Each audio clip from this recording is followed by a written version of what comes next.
Respect, you hear? Respect. I respect you, Papa. I don't want your respect. Who wants respect from a 10-year-old kid? Kids! I don't know what's wrong with these kids today. Kids! Kids.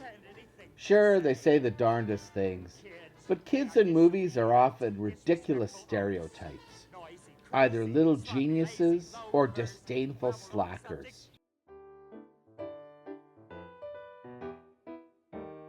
The children in Ozu's movies were almost always total brats.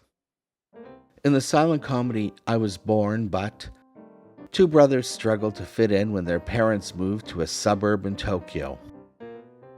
They walk to school with a group of other boys, and the competition between them begins immediately. Bullying seems natural for this generation of Japanese boys. And so is status. In fact, status is what the movie is about. The boys stand up to the bullying. Although the older brother is bigger, he still can't topple the tall, hefty kid.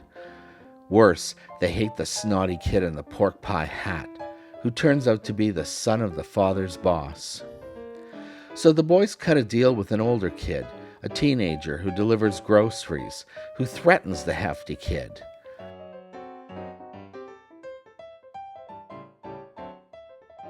The boys look up to their father until one day when they happen to be at the boss's house to watch some home movies.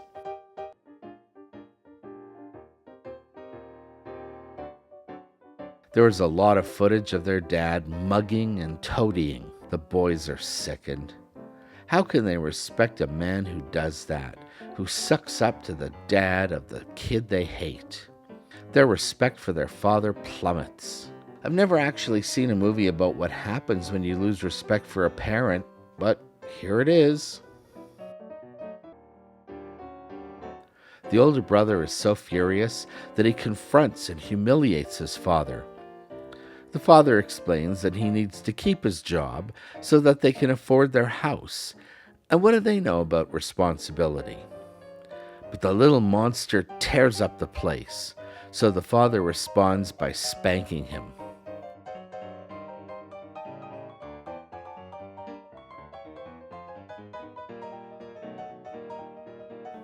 The boys get so angry that they stage a hunger strike. Their mother is concerned that they do not eat. The little bastard sits sullenly and stubbornly in the yard, watching the trains pass by, until their weakness makes them give in. Meant as a comedy, the movie is a fascinating depiction of why some children need a good beating every now and then. But things are never that simple with Ozu. His gift was to make us sympathize with every character. So afterwards, we spend days thinking about what the character said and did and what its impact was on the other characters. When a child sees a parent as unworthy of respect, the only way is down. Thank God at the end of this story, the boys learn just where they sit on the social spectrum. Over in Russia in the early 30s, director Sergei Eisenstein may have tried to hide his homosexuality, but Stalin could see right through him. A product of the Russian Revolution, this precocious, red-headed genius brought world fame to Russia with Potemkin, a movie that still packs a punch. In the early days, it might have been easy to overlook Eisenstein's obvious gayness and his unabashed crush on his co-director, Grigory Alexandrov. But world fame allowed Eisenstein to go first to Hollywood, where he was simply too weird to fit in, and then go make an independently financed film in Mexico. After he returned from Mexico, Eisenstein set about making Bayesian Meadow. It tells the story of a farm boy who rats in his brood of a father who has just beaten the kid's mother to death. The kid is a fly in the ointment, though, and in the end the father kills him.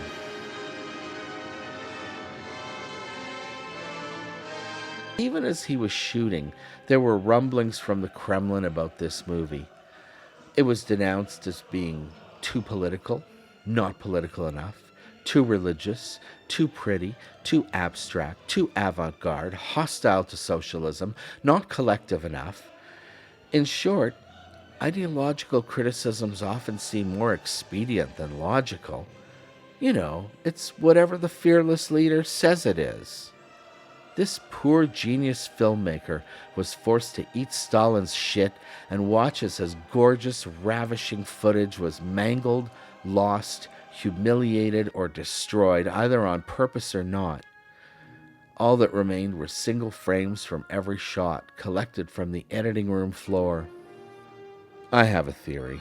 I believe that Stalin took one look at it and must have shrunk in horror from the blatant effeminacy of the young child star. With that shock of white hair and those pouty lips, he's a bit of a target. It also didn't help that so many of the characters were muscular, handsome, bare-chested men. Eisenstein let his gayness show through once again, but this time in a movie made and financed by the Soviet Union, a huge miscalculation in Stalinist Russia, even for a man declared a genius by the rest of the world. Eisenstein wisely backtracked, following this with Alexander Nevsky, a grand historical pageant that filled Soviet hearts with pride. But the damage had been done. Stalin's pressure debilitated his creativity and led Eisenstein to an early death at 50 of a massive heart attack on a dance floor. But what to make of Francois Truffaut's The Wild Child? It is 1798 in France. A woman foraging in the forest is startled by some sort of beast. But when the villagers root out the beast, they discover it to be a feral child, around 12 years old. He is brought to a sympathetic doctor and a kindly old peasant woman who runs the household, and a trust develops between the three of them. Truffaut decided the best way to direct the movie was from in front of the camera.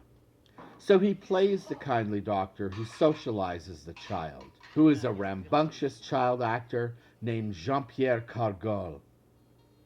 He directed the boy by telling him to impersonate various animals. They clean him up and cut that unruly mop of hair. The doctor trains the child to be civilized. They dress him up in little clothes and shoes. Here, he seems baffled by a mirror, as though he had never seen a reflection in a pond. They teach him how to eat with utensils, how to use a key and a doorknob, and finally, how to identify common objects with their words. Just look at this kid in his satin pirate shirt with bell sleeves and that rock star hairdo. He's stunning. The movie seems to be the ultimate parenting fantasy, and it's hard not to be emotionally moved by it. Truffaut had an affinity for children, from his first movie, The 400 Blows, to later efforts like Small Change, but The Wild Child is something else entirely. The kid seems grateful to have been saved, but he also can't really shake his roots. One day, he goes to get water, but instead jumps through the window and escapes. He spends the night sleeping in the forest, but the next day, starving, he tries to steal a chicken from a nearby farm and is chased away. Realizing that he's got it good back at the house, he returns and is welcomed with open arms. But as he climbs the stairs that night, off to bed, we're left to wonder if the wild child is any better off at the end of the story. And what of child actors? The actor playing the boy gives an extraordinary performance, but he only ever appeared in one other movie.